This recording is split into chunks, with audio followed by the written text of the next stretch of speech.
1.4 litre engine, nothing special, especially in a small hatchback. But the thing is, with a 1.4 litre engine in a car, it will take 4 people on the holidays and shopping, no trouble at all. So what would a 1.4 litre engine be like in a motorbike? No, I don't mean an old Corsa engine, I mean this, the engine in the new GSX 1400 Suzuki. Yes, 1400 cc's, or 1402 to be exact, of 4-cylinder muscle, all bolted up in a neat retro-looking but brand new bike frame.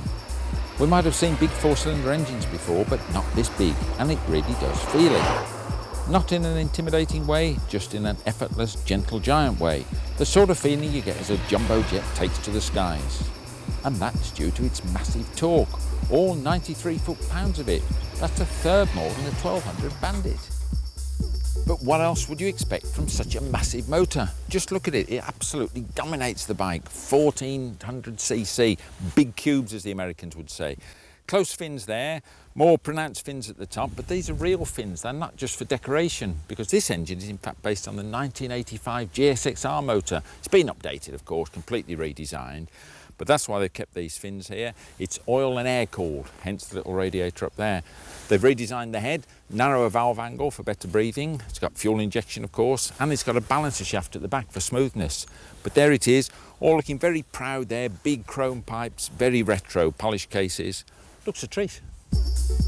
Now it's not mega GSX-R thou powerful at 106 brake horsepower, but with all that 93 foot-pounds of torque, it's certainly powerful enough for this style of bike.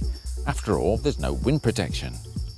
But there's something about this upright riding position that inspires confidence. You can hustle it along, and its neutral handling makes slicing through bends a real pleasure. At 228 kilos, it's substantial, but it doesn't feel at all heavy, and the suspension is superbly matched to the task.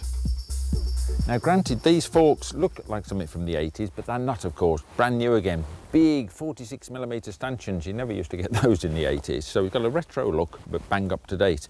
And they're fully adjustable. You've got your preload at the top there, and your rebound damping, compression damping down at the bottom there. And look, nice gold calipers as well, and 6 pots at that, clamping up on 320mm discs, alloy wheel of course. And then coming up the top here, we've got a nice chrome headlamp, very retro-ish, and the chrome instruments. Reminds me of the old Kawasaki Z1 up there, but very neat.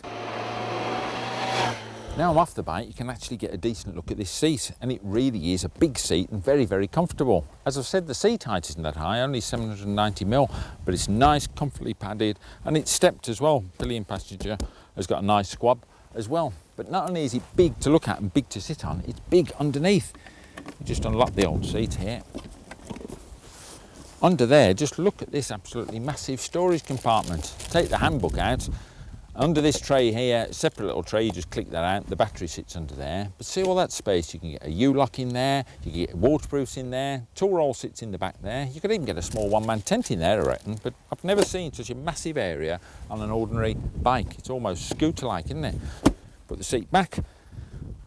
And not only is it comfortable, you've also got these handy little bungee carrying things. Now I know you've seen these before, you can hook your bungee hook on there, but also you got this one which is very neat, this fold out one there, far better than putting a bungee hook around the indicators, which I know it's all too easy to do, but that's much stronger there, and neatly folds away, one each side.